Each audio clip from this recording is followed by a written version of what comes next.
Boa noite, pessoal. Estão entrando aí.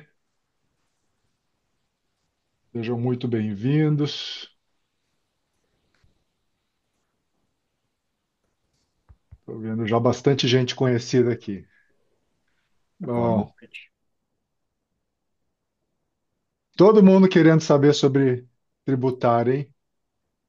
Reis está aqui, Fernanda lá da Bahia, Flavinha daqui, o Mário Viotti está por aqui também, ó, podemos dar a opinião dela. Poliana, ótimo, todo mundo aqui. Luiz Gil, nunca perde nenhuma. Edu Rodrigues também. O Reis está por aqui também, só para querer apimentar o debate aí. Bom, pessoal, vai funcionar o seguinte aqui, tá? Nós estamos aqui com, com grandes especialistas para conversar com vocês sobre tratamento de tributárias. A gente vai fazer um bate-papo apresentando algumas coisas sobre literatura e respondendo algumas perguntas aqui entre o que existe na literatura e o que nós temos feito na vida prática, né? A gente faz uma medicina baseada em evidências, mas na melhor evidência possível, e é claro que a evolução da medicina exige que a gente tome alguns caminhos por vezes diferentes, tá? Eu sou o Dr. Rodrigo Kikuchi, eu sou cirurgião vascular, sócio fundador do Ecos Cursos, e agora eu já vou passar aqui rapidinho a palavra para o Igor. O Igor ele é o CEO do grupo Science, né? E é onde a gente está derivando esse debate, né, Igor? Fala um pouquinho aí sobre. E, puxa, Elias, obrigado pelo convite. Meus amigos aí, Leonardo e Felipe também, boa noite. Todo mundo que está junto aí com a gente. Então, nós temos acompanhado aí nos últimos anos, né, esse crescimento no tratamento de veias tributárias com laser, né, diversas formas de atuação, desenhos de tratamento, né, opções. Leonardo, a gente conversa sobre isso de um lift na Itália, né, Léo, que a gente se encontrou indo esquiar né, a gente tem bastante interesse, né, em inovação, tecnologia e o Science, ele é focado nisso, né, é o congresso de inovação e tecnologia. A gente sempre brinca, né, que se tiver que ver sobre cirurgia aberta, sobre a aorta aberta, tem que ir no Encontro São Paulo, no Congresso Brasileiro, que lá a gente foca em inovação e tecnologia, e vocês quatro sempre presentes aí nesses 10 anos, ano que vem completa 10 anos. E a mesa mais discutida no SAIS foi quando a gente montou essa mesa de discussão, né, que deu o que falar, porque é um tema controverso, né, é um tema que a gente tem que discutir, temos que aprender bastante, estamos todos antenados, é uma técnica muito promissora. E eu acho que hoje a gente vai poder aproveitar bastante, né? O Felipe e o Léo aqui, que tem muita experiência com isso, são exímios cirurgiões. A gente vai poder discutir, né, os detalhes da técnica e tenho certeza que a audiência aí tá ansiosa para participar desse webinar. Certamente. Então, fala rapidinho, Felipe, o que você espera aqui desse nosso debate? Bem-vindo e obrigado aí por estar com a gente. Obrigado. Me sinto em casa, só tenho bons amigos aqui nessa. Primeiro, tenho dois colegas de faculdade, a gente tô Hum, fazendo as contas aqui, a gente já está passando de 30 anos de, de Convívio, né? faculdade, de convívio, né? Então, realmente, é, é meio que de mão dadas que a gente tem feito esse caminho aí ao longo de tanto tempo. Poxa, estou super feliz de ter recebido o convite para participar. É, é, eu Eu tenho uma visão um pouco diferente, porque desde que a gente começou lá atrás o tratamento de varizes, a gente viu aparecer um monte de.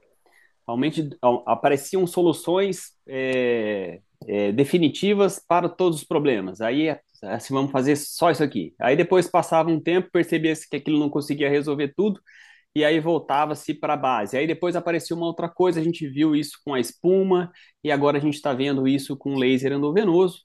É, E eu acho que a gente vai poder contribuir bastante aqui nessa discussão é que o tratamento de veias tributárias ele é tão diverso e ele é tão complexo, ele é tão difícil que a gente sempre vai procurar mais coisas para ajudar a gente em situações em que a gente tem dificuldade de tratar os nossos pacientes. Então, eu vejo com ótimos olhos a gente poder discutir isso e tentar trazer como você disse, né, o que a gente tem de evidência, a melhor evidência que a gente tem disponível, e também um pouco do que a gente faz no dia a dia, baseado no que as pessoas têm estudado ao longo dos últimos 20 anos aí com a tecnologia e o que a gente faz na prática do nosso dia a dia. Boa, joia, Felipe. E você, Léo? Obrigado por estar Bom, conosco aí. Tivemos juntos nas últimas semanas, né? Nos diversos congressos pelo Brasil. Diz aí. bom, obrigado pelo convite, Rodrigo, Elias, prazer aí estar com vocês também, Felipe e Igor. Bom, vamos lá. Eu concordo, endosso tudo que o Felipe falou. Eu acho que a gente está sempre nessa busca aí de uma solução melhor, né? Eu acho que não tem solução perfeita.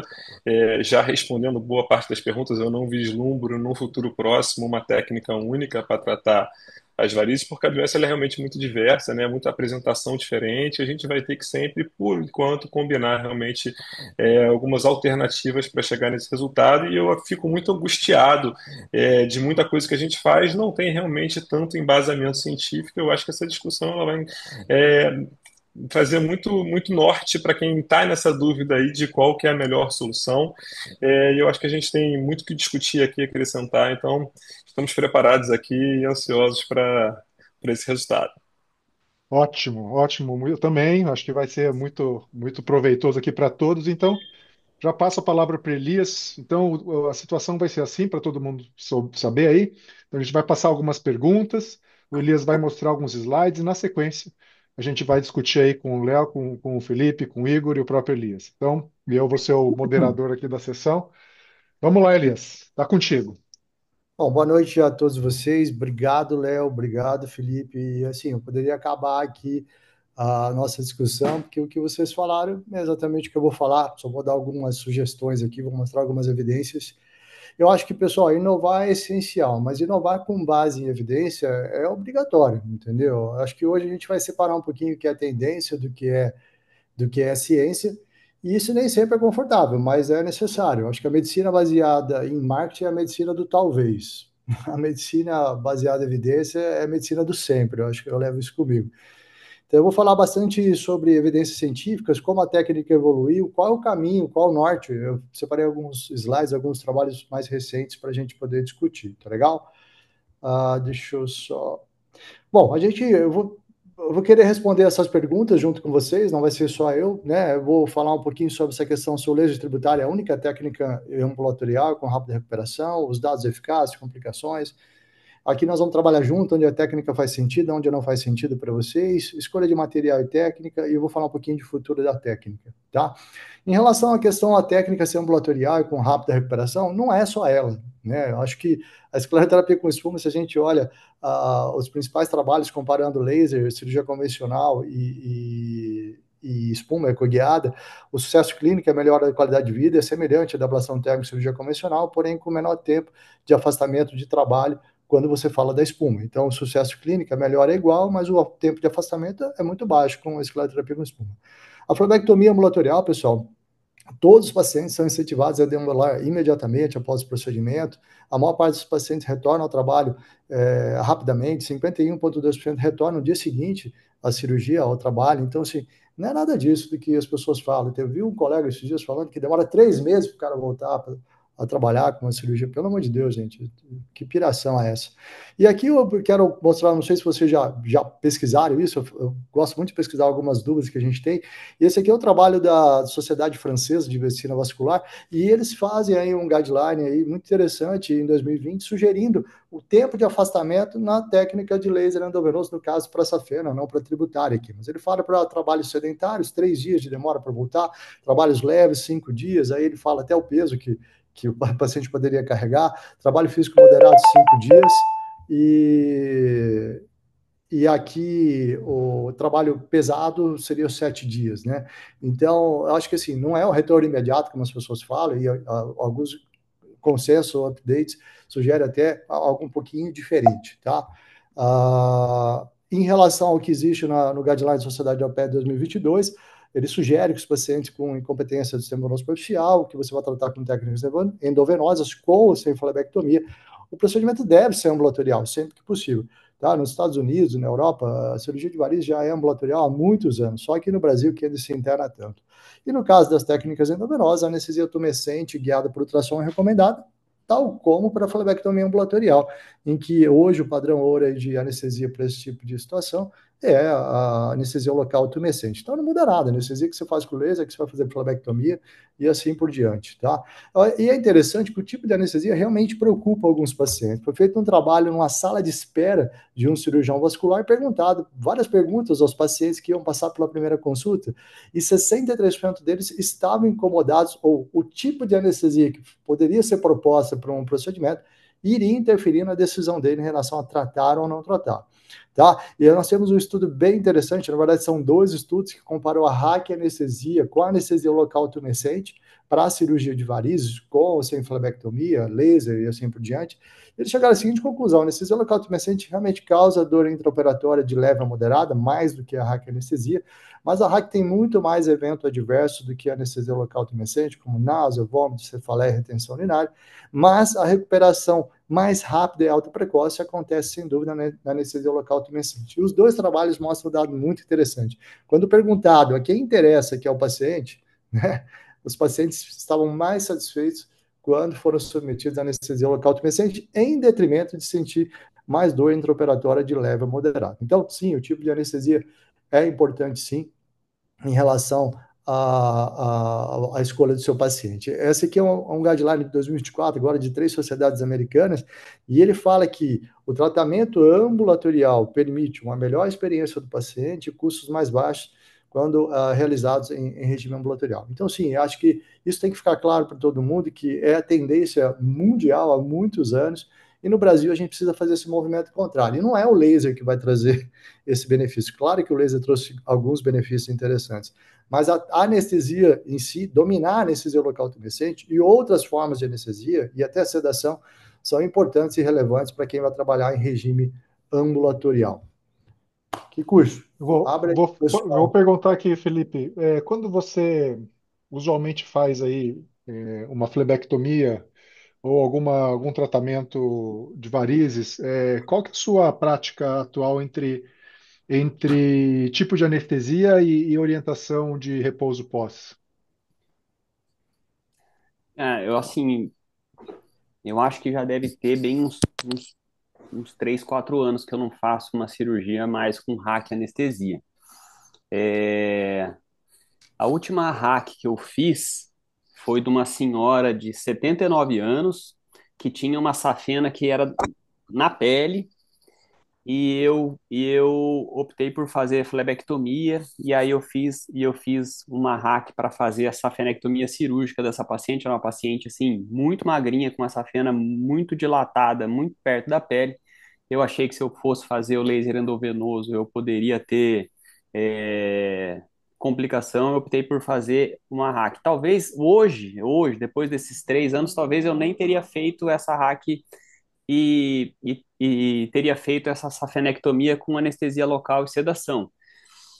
Vejo hoje como isso, como Elias falou, acho que vejo isso como um caminho meio sem volta, assim, sabe? Hoje nossos procedimentos são feitos é, no nosso centro cirúrgico, no Hospital Vascular, mas praticamente todos com anestesia local e sedação, para que o paciente vá embora depois de 2 horas e meia, 3 horas do procedimento, o paciente vai embora para casa.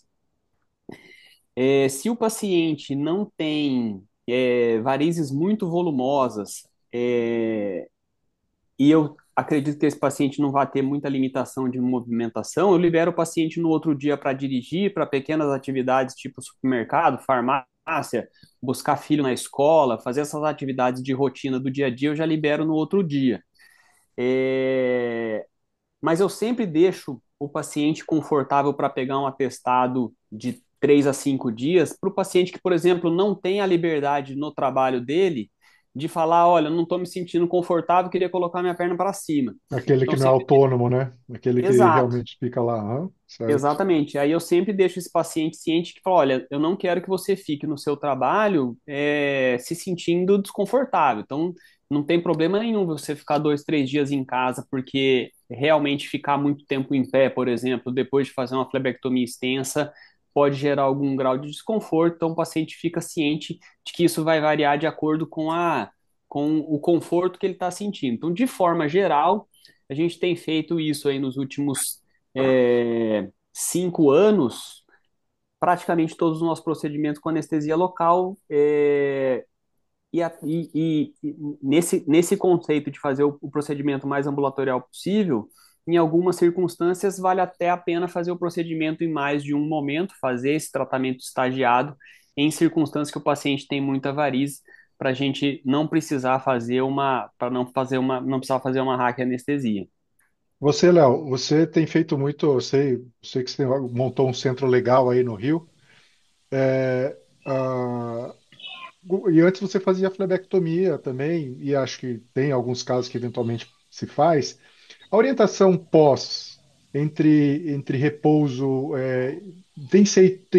faz diferença entre as duas técnicas habitualmente? Como que você lida com isso? Hoje Com eu que fiz uma tipo de flebectomia, anestesia? por um acaso. Hoje Ah. fiz uma flebectomia por um acaso, mas não faço diferença, tá? Hoje em dia eu faço 100% ambulatorial, então é 100% com anestesia local. Se eu não me engano, a última hack que eu fiz foi em 2018, tá? Mesmo quando eu não tinha ainda a clínica, eu levava para o hospital, eu já tinha esse hábito de fazer com local.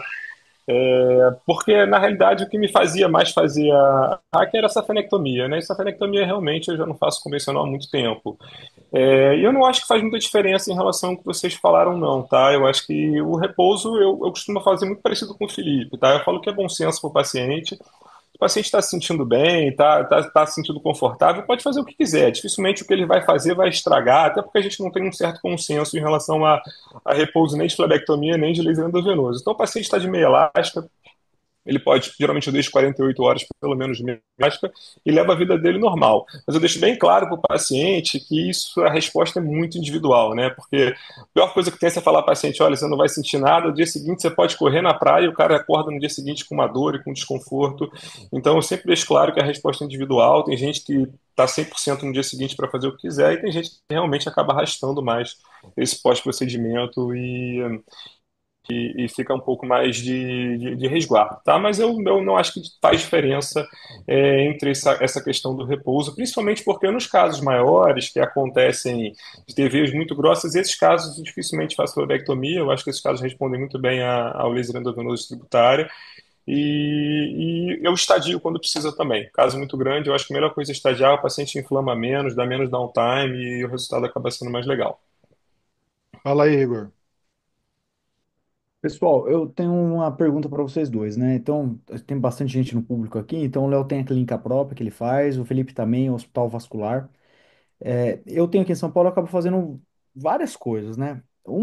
Que eu tenho aqui uma sala de procedimento, então tem muito paciente que eu acabo fazendo com anestesia local, mas eu tenho muito paciente que tem um apelo financeiro de usar o plano de saúde, né? Que a gente consegue um ganho aí financeiro para o paciente em termos dele de fazer a parte hospitalar, de conseguir uma parcela de reembolso, que a gente dificilmente tem conseguido um reembolso médico na clínica hoje em dia, né? Tá bem complicado isso daí. E, e aí eu queria saber de vocês. Vocês lidam com esse tipo de pressão aí também? Do tipo, o paciente fala, não, doutor, por exemplo, tem um paciente no Vila Nova Star, ultra top, que quer ser sedada, não quer nada, ela quer dormir, né? A sedação que vocês fazem é sempre com o anestesista junto? Ou às vezes é óxido nitroso só e anestesia local? Ou às vezes só anestesia local? É, como é que vocês lidam com essas forças extras aí para a gente entregar o que o paciente quer, na verdade, né? Isso é uma coisa que eu aprendi com o Kikuchi lá atrás, que o paciente pede, ele quer um tratamento melhor que existe, e o melhor para cada tipo de paciente, né? Bom, Felipe, quer responder primeiro ou posso? Pode falar, Léo, fica à vontade. Então tá, vamos lá. Eu ofereço para o paciente sedação venosa, tá? A gente faz bastante coisa com sedação venosa. Em alguns casos eu já seleciono direto, quer dizer, o paciente tem casos muito grandes, que eu sinto que é mais nervoso, ou que tem uma hipertensão que às vezes tem um difícil controle. Quando eu me sinto inseguro em fazer com local ou com óxido nitroso, eu passo o paciente direto para sedação. Ofereço para todos os pacientes fazer sedação venosa aqui na clínica. Mas eu faço muita coisa com local e com nitroso, tá? Eu acho que se for um caso pequeno, eu acho que uma safena única, com pouca tributária, eu acho que vai super bem de nitroso, o paciente tolera super bem. E dá para a gente fazer complementos ali também, eu não vejo problema nenhum. Em relação a outra pergunta, eu trabalho só com medicina privada, né? Então, apesar disso, a gente recebe eventualmente uns pacientes de plano de saúde com os planos elevados. Minha cobrança ela é tabelada e eu cobro bem mais caro para ir para o hospital, porque acaba que eu tenho que parar meu dia, levar toda a estrutura. E se o paciente tiver um convênio com um reembolso muito legal, não tem problema nenhum, a gente vai. É muito raro disso acontecer atualmente, até porque os pacientes já chegam querendo fazer em consultório, né? E então, realmente reembolso de um ano para cá na clínica para a parte hospitalar tem sido próximo de zero, tá? E o reembolso aí, Felipe? Posso só, Cruz, só fazer uma observação que eu acho que é importante. Vamos lá. Por determinação do CFM, cirurgia ambulatorial só asa 1 e 2, tá? Se a gente pegar guideline de sedação ambulatorial, asa 1 e 2, então.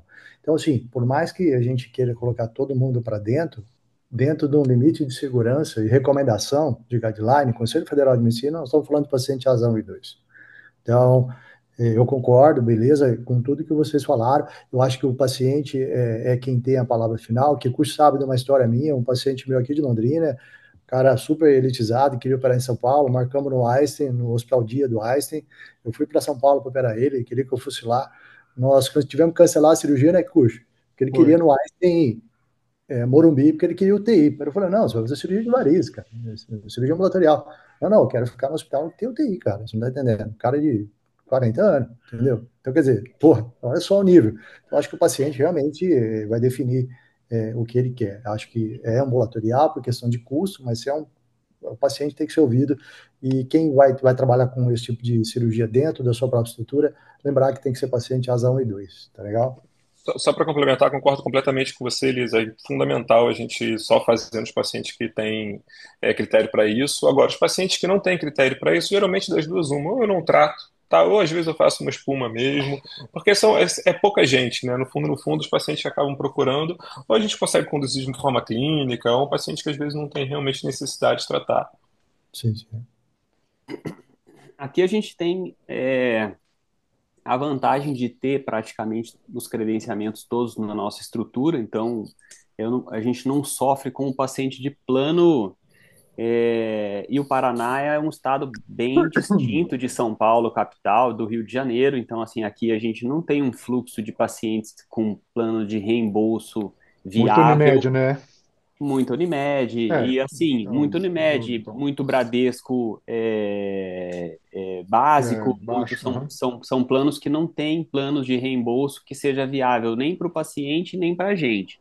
Então, a gente aqui tem uma realidade muito do Brasil, de estar inserido num ambiente de realmente do dia a dia e estar vinculado a esse plano de saúde, que é aquele plano de saúde que a gente considera massacrante, né? Que você não tem margem para lidar. Mas a gente tem esses credenciamentos todos. Então, uma vantagem que a gente tem é que a gente vai ter sempre à disposição um anestesista para fazer a sedação com a gente quando o paciente tem um plano de saúde. Então, imagina que no nosso hospital dia a gente tem 3 salas cirúrgicas e a gente tem 3 anestesistas disponíveis com a gente.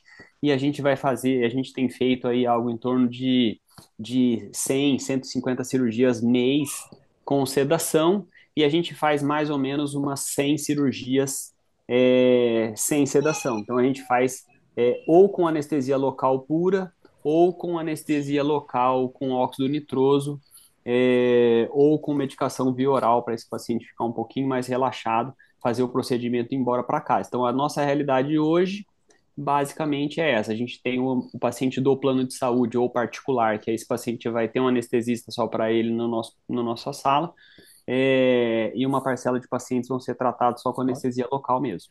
Bom para ver que você vê várias realidades, mas mesmo assim todo mundo aqui fazendo a cirurgia ambulatorial. Então, Elias, acho que pelo que você colocou aqui na primeira pergunta, todos falaram que Sim, não, né? O laser não é a única técnica ambulatorial e com rápida recuperação. Falaram que é indiferente às outras técnicas, então acho que isso aí todos estamos de acordo. Vamos seguir em frente. Eu queria que você já falasse sobre as eficácias, as complicações que você encontrou na literatura aí sobre o laser endovenoso em legal. tributários. Cara, Bora. assim, Quando a gente fala de dados de eficácia e sobre complicações, eu vou aos congressos, eu fico um pouco intrigado, porque quase não se fala complicação, né? A gente vê as imagens e tudo mais, e o que fica escondido no legislativo tributário talvez seja até maior do que é mostrado nos congressos. Com exceção da aula do Léo, que eu gostei muito no Science, ele mostrou bastante dados de complicação. Acho que é importante a gente discutir isso. Não reconhecer complicação não faz com que elas desapareçam, entendeu? E faz apenas com que a medicina perca a oportunidade de evoluir, a gente poder discutir por que elas estão acontecendo, tá?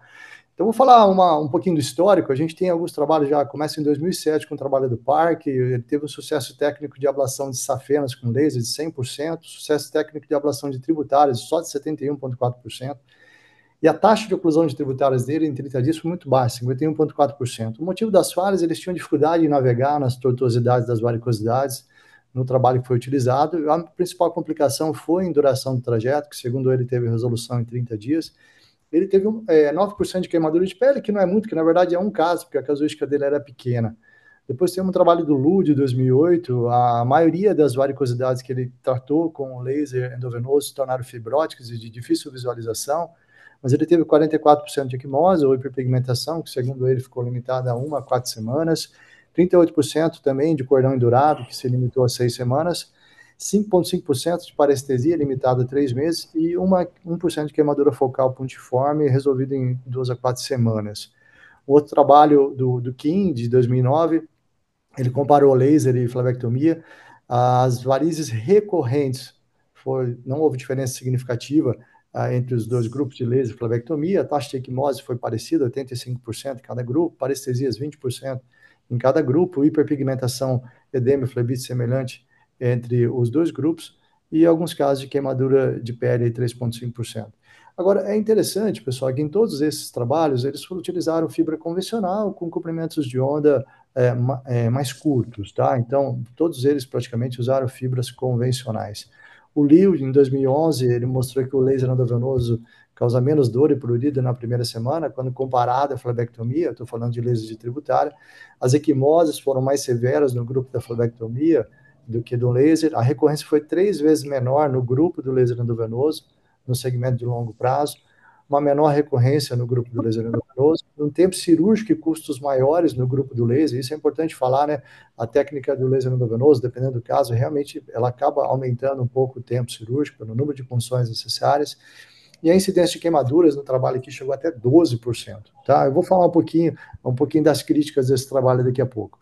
O Corcus, em 2011, ele mostrou que a taxa de oclusão para tributárias para veias entre 2 e 6 milímetros foi superior a 84%. Quando o diâmetro delas tinha mais que 6, a taxa de oclusão foi de apenas 42,8%. 12,3% das colaterais tratadas houve necessidade de retratamento com espuma ou laser endovenoso. A taxa de equimose foi de 87,2% e a ocorrência de flebite e queimaduras de pele também foi de 8,8% e 4,8%, respectivamente. A incidência de hiperpigmentação e parestesia transitória foi de 3,7% e 1,5%, respectivamente. E o Myers, em 2013, teve uma taxa de sucesso dos segmentos tratados de 83%, houve hematomas em 100% dos pacientes, que desapareceram em 4 semanas, sem deixar a pigmentação residual, e não houve ocorrência de flebite, sendo as tributárias pouco palpáveis ao longo do segmento. Queimaduras de pele e lesões neurológicas não ocorreram. Aqui, de novo, eu estou citando a maior parte dos trabalhos aqui utilizaram fibra convencional, com exceção do trabalho do Mais, foi utilizado no comprimento de onda longo, tá? E o trabalho do Wang, que é bastante conhecido, o trabalho do JVIR, de 2018, ele comparou o laser com espuma para tributária. O número médio de tributárias por perna foi de 4,09 no grupo do laser, tratadas, né? E de 5,26% no grupo de espuma, ou seja, ele tratou mais tributárias com espuma do que com laser. Ele deve ter feito poucas punções, tá? A extensão média das tributárias tratadas foi de 3,6 centímetros no grupo do laser e de quase 5 centímetros no grupo da espuma, também estatisticamente significativo. E o número de tributárias residuais pós-procedimento foi maior no grupo do laser, sendo necessária espuma complementar em até 21,6% desses pacientes. O grupo da espuma demonstrou uma melhora significativa no Aberdeen e no Eurocall Group 5, né, ao final do 6º mês de segmento, foi melhor do que o laser. E complicações do grupo de espuma, houve uma maior taxa de equimose, pigmentação, induração local e dor ao final de 4 semanas. No segmento de 6 meses, a frequência de induração e pigmentação local também foi superior no grupo da espuma em relação ao laser. Aqui, lembrando que foi utilizado também um laser de comprimento curto com uma fibra convencional de 600. Quais são as minhas críticas a todos esses trabalhos que a gente conversou? Laser de comprimento de onda curta, tá? Com fibra convencional, que a gente sabe que tem maior risco de perfuração, equimose, lesão neurológica com esse tipo de fibra. As energias utilizadas em alguns trabalhos não chegou a 20 joules por centímetro, tá? Muitos desses trabalhos não usaram tumescência no tratamento de tributárias, por isso a incidência alta, como até 12% de incidência de queimadura de pele. E se vocês olharem, boa parte dos trabalhos trataram poucas tributárias e pequena extensão, ou seja, fizeram poucas punções, né, pela dificuldade técnica da tortuosidade.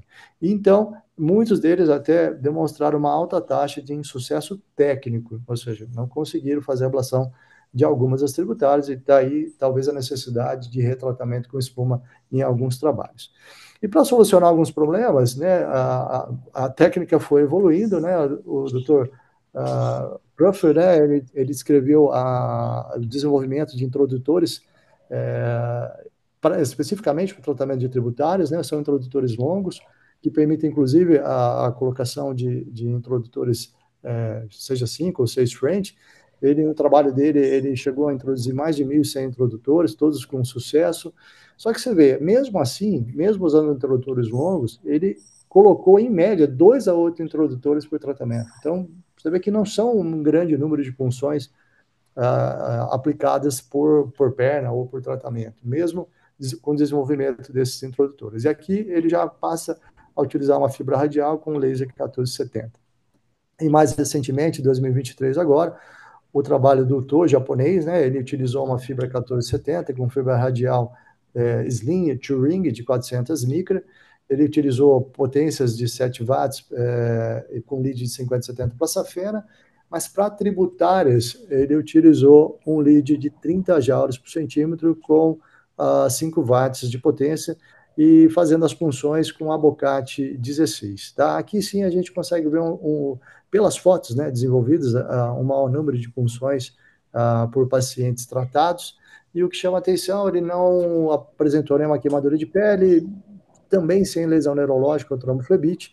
Ele teve, segundo ele, né, menos hiperpigmentação do que a flebectomia, mas é um relato pessoal do autor, isso não é um trabalho comparativo, não é uma análise prospectiva, é uma análise pessoal do autor.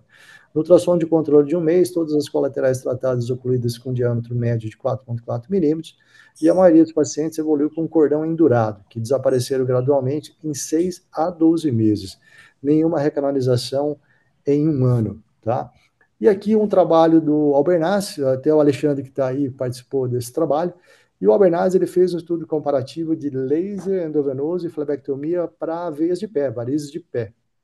O que chama atenção, não houve diferenças em termos de lesão neurológica ou qualquer outra complicação, mas sem dúvida nenhuma, no grupo do laser, houve uma ocorrência de cordão endurado de 7,1%, no grupo da flebectomia isso não aconteceu. E o que chama atenção é que o Albernaz resolveu dividir as complicações por fase 1 e fase 2. Então, na fase 1 do trabalho dele, ele realmente, aí você vê a induração, manteve a ocorrência de induração de 8,2%, comparado à flebectomia, e já na fase 2, a ocorrência de enduração foi apenas um caso, né? E o que mudou na fase 1 para a fase 2? Eu acho que isso é importante falar. O lead que ele utilizou, tá bom? O Albernaz utilizou um lead de 55,6 joules na fase 2 e um lead menor na fase 1.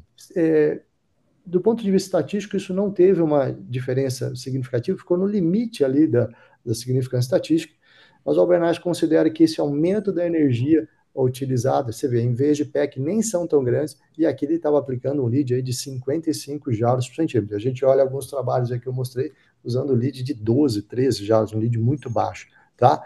E aqui para chamar a atenção um pouquinho em relação à complicação, pouco se fala aí, a gente quase não tem publicação em relação à técnica do laser endovenoso para aquela safena epifacial. O Filipinho acabou de falar um caso que ele fez aqui, né? Que ele preferiu fazer a flebextração desse segmento. Mas a gente vê muitos colegas também ampliando aí o uso do laser endovenoso nessas safenas extrafaciais. E como eu não tenho trabalho para mostrar para vocês, eu estou mostrando aqui uma pesquisa que foi feita na Associação Flebológica Russa, com 163 flebologistas, 94 deles responderam, destes, 87 praticavam ablação térmica, e destes, 40% realizam a ablação térmica dessa safena extrafacial infrequentemente e 40% frequentemente. E o que chama atenção é que a maioria dos autores prefere, 73% quando vai tratar, prefere usar o laser endovenoso. Mas o que chama mais atenção, pessoal, são as reações adversas relatadas pelos participantes, né? Então, 71% relataram reações adversas, 66% hiperpigmentação no período de 6 a 12 meses, induração de 61%, retração de pele 23%, flebite 17% e dor secundária flebite aí em mais de 30% dos casos. Então, eu acho que assim, a gente precisa olhar aí para a literatura para entender melhor para onde que a técnica tem que evoluir, tá bom? E aqui algumas complicações possíveis da técnica, sem dúvida nenhuma, cordões endurados, hiperpigmentação, a retração da pele, tudo isso pode acontecer e está descrito na literatura. Eu acho que a evolução da técnica pode aprimorar isso, mas tem coisas que a técnica não vai conseguir melhorar mesmo. Elias, Bom, Elias, eu, acho que vale a pena a gente acrescentar que, assim, na diretriz de 22 e na diretriz de 23 tem uma orientação para essa tributária extrafacial, que é a continuidade da safena. Tem como recomendação a gente fazer a fleboextração dessas varizes para evitar justamente pigmentação, retração de pele e esse cordão endurado, né? Porque realmente é extremamente frequente isso acontecer. Eu não sei, falo, eu pus a prova e eu fiz algumas e assim, acontece demais, né? Pelo menos na minha mão. Me arrependi, não faço mais. Não faço mais porque essas daí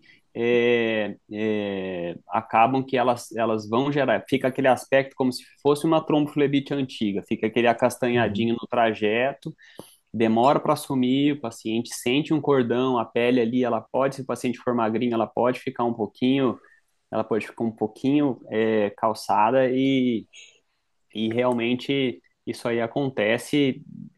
Acho que vale a pena a gente salientar aí que a recomendação de diretriz internacional é fazer flebectomia desse segmento.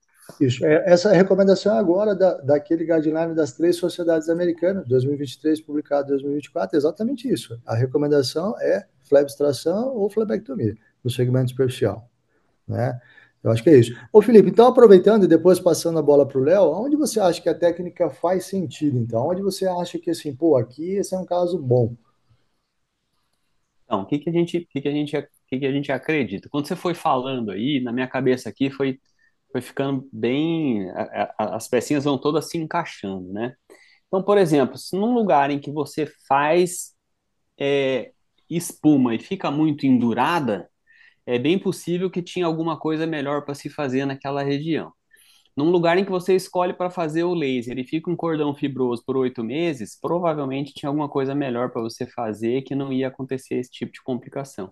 E você fazer uma flebectomia num lugar que você vai ter uma linfocele ou vai ter um hematoma profundo, provavelmente tinha alguma coisa um pouco melhor para você fazer. Então, na verdade, eu acho que quando a gente coloca aqui aonde a técnica faz sentido, ela faz sentido dentro desse nosso leque de possibilidades, né? Então, o que a gente tem feito aqui para usar o laser endovenoso em tributária? A gente faz em tributária calibrosa, em tributária mais profunda e numa tributária que a gente consiga navegar.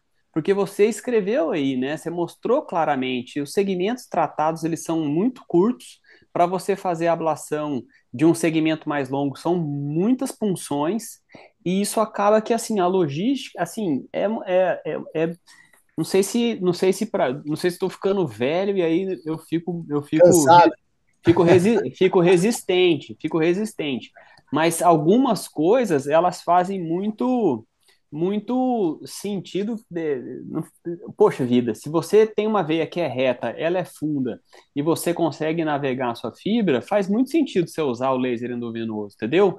Por quê? Porque a chance de você ficar com uma induração é muito pequena, a chance de você ter retração de pele é muito pequena, a chance de você queimar a pele é muito pequena. e a Você queimou extração é ruim, né, Felipe? e a A extração é extração é difícil, ruim. porque a extração é ruim, ela é funda, você vai manipular aquilo, a chance de você fazer uma linfocele aumenta. Então, assim, a gente tem como premissa escolher as veias que são mais profundas, as veias que têm alguma possibilidade de navegação para a gente não precisar fazer múltiplas punções, E veia que abaula a pele, a veia que é extremamente tortuosa e profunda, abaula a pele, flebectomia. É muito tortuosa e profunda, escleroterapia com espuma. Então a gente tem mais ou menos um direcionamento de que cada variz vai responder melhor com cada uma das técnicas, né? Mas eu faço aqui, eu converso, o Léo é o meu confidente, né? É a pessoa com a qual eu compartilho o meu interesse pela ablação de tributária já há muitos anos, desde quando ele começou a fazer, porque eu conheço muitas pessoas que eu tenho muito respeito e admiração que que mostram resultados muito bons. E quando a gente conversa com pessoas como o Léo, como o Rodolfo de Brasília, que faz muito, e com outros colegas que fazem e contam para a gente quais são os empecilhos, normalmente as dificuldades que vão acontecer com a técnica de ablação de tributária são tributárias em que, se você fizesse uma flebectomia, ou se você escolhesse fazer uma escleroterapia com espuma, naquele segmento especificamente você teria um resultado melhor. Então, nunca a gente vai conseguir encerrar. Não adianta a gente querer entortar a veia para colocar uma técnica dentro dela. A gente vai ter que escolher a técnica de acordo com a veia. Eu acho assim, eu acho que ser seletivo no uso da tecnologia, acho que é prova de maturidade clínica, não de resistência à inovação. Porque às vezes as pessoas vão falar, pô, os caras estão metendo a boca. Não, não é, cara. Eu acho que você escolher o vaso que é mais adequado, onde a coisa realmente funciona, e até você criar a sua própria experiência, falar, pô, aqui é bom, aqui não é, e tudo mais. E o que a gente está aqui com o público, acho que é tentar chegar assim na experiência que você tem, Felipe, e o Leonardo agora vai falar também, aonde ele acha que talvez não seja legal, que é a próxima pergunta que eu vou deixar aqui. Eu queria que o Léo também falasse da experiência dele. Você acha que tem diferença, Léo, resultado de joelho para cima, de joelho para baixo, na região do joelho, paciente gordinha, paciente magrinha, homem, mulher? O que você acha, Léo? Bom, vamos lá. Eu vou dar uma visão um pouquinho diferente para vocês, né? Eu fiquei quase 2 anos sem fazer uma flebectomia, entusiasmado com a técnica, e de um tempo para cá eu voltei a fazer, porque eu acho que realmente existem casos que eu não tenho dúvida que a flebectomia vai muito bem, é mais simples às vezes, o resultado estético eventualmente é melhor, e concordo com o que o Felipe falou. Eu acho que a seleção, e como você falou também, a seleção ela é fundamental, né? Só alguns pontos. Cordão fibroso é praticamente uma consequência da técnica, né? Tanto é que eu nem coloco na minha aula de complicação ali cordão fibroso, porque você vai queimar a veia, ela vai fazer um cordão fibroso. Se ela tiver superficial, esse cordão fibroso vai ser palpável. Se for uma safena da vida, ela também faria cordão fibroso, mas como está ali escondida pela face, a gente não vai palpar. Então, esse cordão fibroso, ele é em 60% dos casos, pelo menos, e ele tem, em geral, uma autolimitação, né? Ele vai embora ali, em torno dos 6 meses ele desaparece, né? Eu costumo dizer para os pacientes, quando eles querem fazer, que, assim, às vezes a gente tem uma cicatriz também da flebectomia, essa cicatriz ali ela vai se tornar imperceptível depois de alguns meses, da mesma forma a gente vai ter esse cordão endurado que vai sair depois de algum tempo, né? Eu acho que o que é o por incrível que pareça, né, eu acho que as veias tortuosas elas respondem muito melhor a o laser endovenoso do ponto de vista de cordão endurado do que as veias retilíneas. Quanto mais reta é a veia e mais superficial naturalmente, mais ela faz aquele cordão esticado e mais o paciente sente esse desconforto, né? Tanto é que nas veias longas, quando eu não quero tirar e quando eu alinho com o paciente, às vezes um paciente homem que não se incomoda, desde que esteja alinhado isso previamente, às vezes eu só secciono ela só para soltar, que aquele cordão fibroso pelo menos retrai um pouquinho, não dá aquela sensação de puxar quando o paciente está andando. Isso aí eu faço sempre quando eu vou tratar safena extrafacial, que não é 100% que eu faço, né? Eu seleciono, no caso, se eu quero tirar a florectomia. Hoje, por exemplo, eu fiz exatamente isso, eu queimei uma safena para cima, e era uma mulher jovem, com uma safena muito superficialzinha extrafacial, preferi tirar, não custa nada, é fácil de fazer, e resolve a vida dela, porque ela tem que lidar com esse cordão fibroso realmente depois de alguns meses, e eu não vejo necessidade para isso, tá? Quando eu acho que faz muito sentido tratar, e quando eu uso muito laser, quando o paciente tem uma safena para tratar, né? Porque ali eu vou estar com a minha fibra aberta, minha fibra na mão, e aí eu vou realmente selecionar o caso a veia que eu quero eventualmente. Geralmente eu marco com cores diferentes na pele, a veia que eu acho que vai ter uma resposta melhor com a flebectomia, eu marco de verde, como eu pensei, e as outras vezes eu faço a técnica normal. Às vezes, até para guiar essa flebectomia, eu passo a fibra ali, deixo ali a luzinha acesa, marco, isso facilita bastante na técnica, não queimo ela antes, porque senão fica ruim de tirar, mas é muito parecido com o que a gente faz, então eu acho que isso vai muito bem.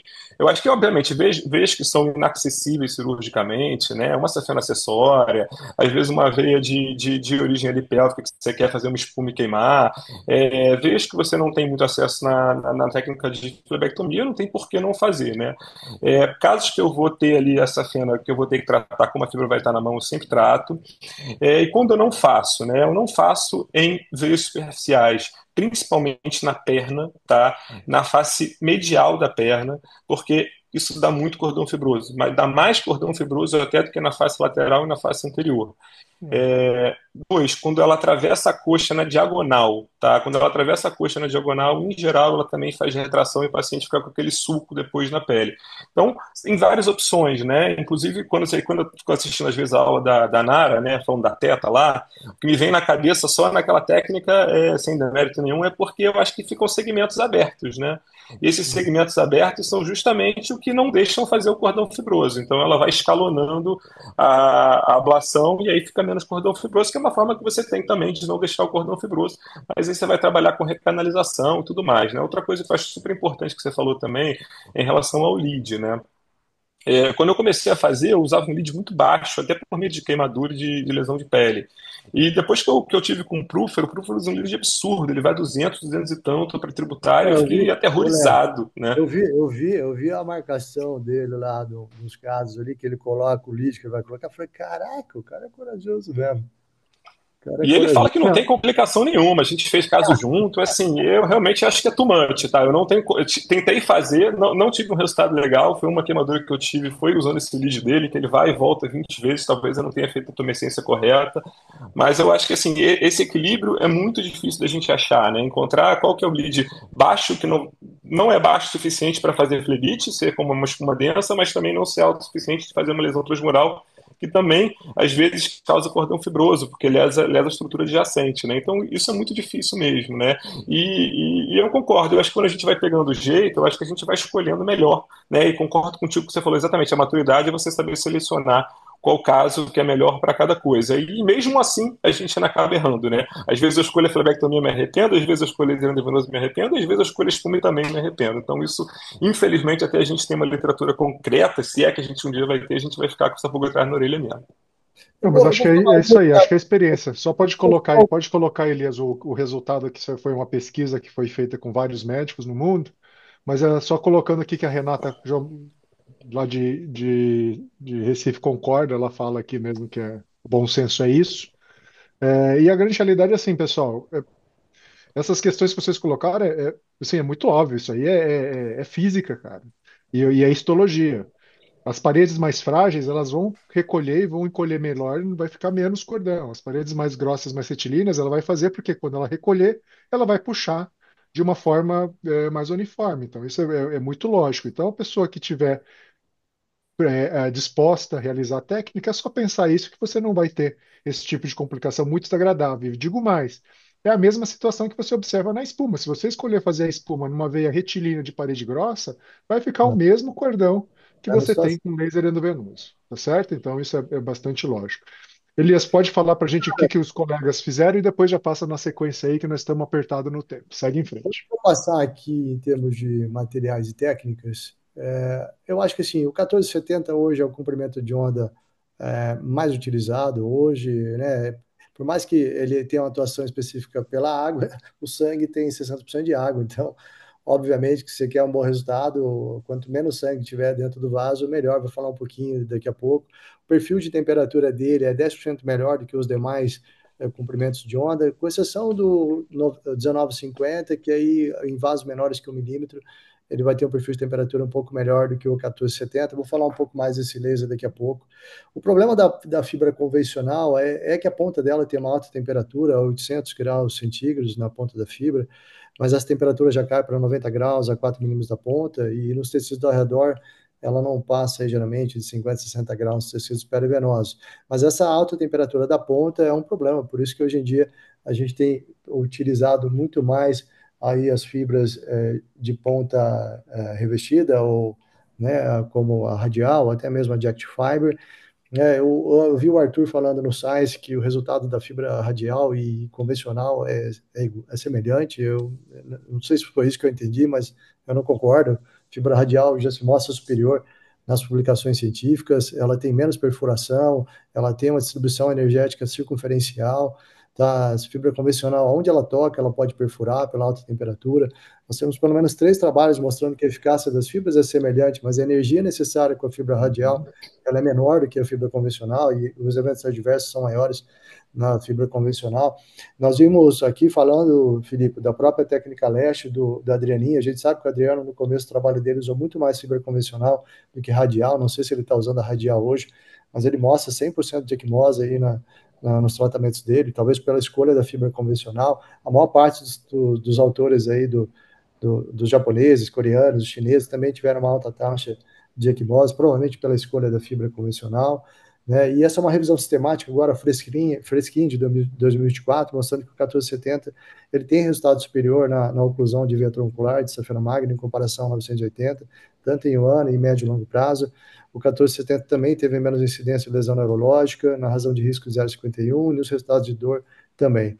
E as fibras radiais foram associadas também a melhora nos resultados de parestesia. Então, acho que não tem por que mais usar a fibra convencional, acho que a fibra radial realmente trouxe um benefício. O problema ainda é o diâmetro dela, a de 400 ainda é um diâmetro menor, mas em vasos pequenos, a fibra convencional talvez funcionaria, mas a gente tem que pensar que também a espuma funcionaria no vaso pequeno, não teria por que se fazer laser, né? E as fibras recobertas também mostrando benefício. Hoje no Brasil nós temos a Venacur Direct, que também passa dentro do abocate. A Venacur Gold, aí você precisaria um abocate um pouco maior, ou introdutor, então para tributário não seria o ideal. O ideal seria a fibra Venacur Direct. E o diâmetro ideal da fibra, né, essa é uma fórmula matemática interessante, que por uma fibra de raio A, ou seja, quanto maior o calibre, maior a temperatura final, e quanto maior o raio, aí a distância em relação à parede do vaso, menor a temperatura. Então, a escolha da fibra tem que ser o maior diâmetro possível, a depender aí do tamanho desse vaso, né, para você ter uma melhor distribuição e condução do calor. Então, use a fibra mais grossa possível, levando em conta a maleabilidade aí dessa fibra e acesso à veia tratada. Às vezes a gente vê veias de grosso calibre e a gente tem a opção, obviamente, de usar a fibra de 400, que é mais fácil, que passa no abocate 16, mas hoje nós temos fibras de baixo perfil, que até como a fibra da Orlite, que ela varia de 360 a 600 micra, ou então a própria fibra da TecMed, que ela vai passar em alguns abocates, só que você vai precisar usar um abocate 14, e não é qualquer abocate, só para o público que está nos assistindo, o abocate ele tem um problema, que ele é medido pelo diâmetro externo, o gauge é dado em diâmetro externo, e você não tem referência em relação ao diâmetro interno, então ele é extremamente variável o diâmetro interno, então dependendo da marca, nem sempre a sua fibra de 400 vai passar no abocate 16, e nem toda a fibra de 600 de baixo perfil vai passar no abocate 14, então tem que escolher um abocate que tem um fluxo maior, né? O único parâmetro que a gente consegue avaliar é o fluxo que o abocate te dá. Eu costumo usar o abocate da Solidor, o abocate da Descarpac também é interessante. Eu não sei o que o Léo e o Felipe têm usado aí. Eu uso o Fala. Descarpac praticamente sempre também, tá? E aí vamos aproveitar aqui, Felipe, você comenta rapidinho o que você faz, já responde aqui algumas perguntas. Se você tem alguma distância, a Helena pergunta se você tem uma distância de pele para considerar uma veia profunda ideal para endolaser. Uma vez você falou que você gosta de veia profunda fazendo laser. Se você tem uma profundidade certa aí, que tipo de material você prefere? Fibra radial ou fibra convencional mesmo? A gente tem usado bastante a Direct aqui, então ela vem já no kit dela com o introdutor 4 frente, então é bem legal para essas veias que são mais profundas a gente fazer o acesso. Então, como aqui a gente não é adepto de fazer muitas punções, ela funciona super bem para a gente resolver, que é um dilema, né? Muita gente fala assim, poxa, é ruim, né? Tem que abrir uma fibra para fazer a safena e abrir uma fibra para fazer a tributária.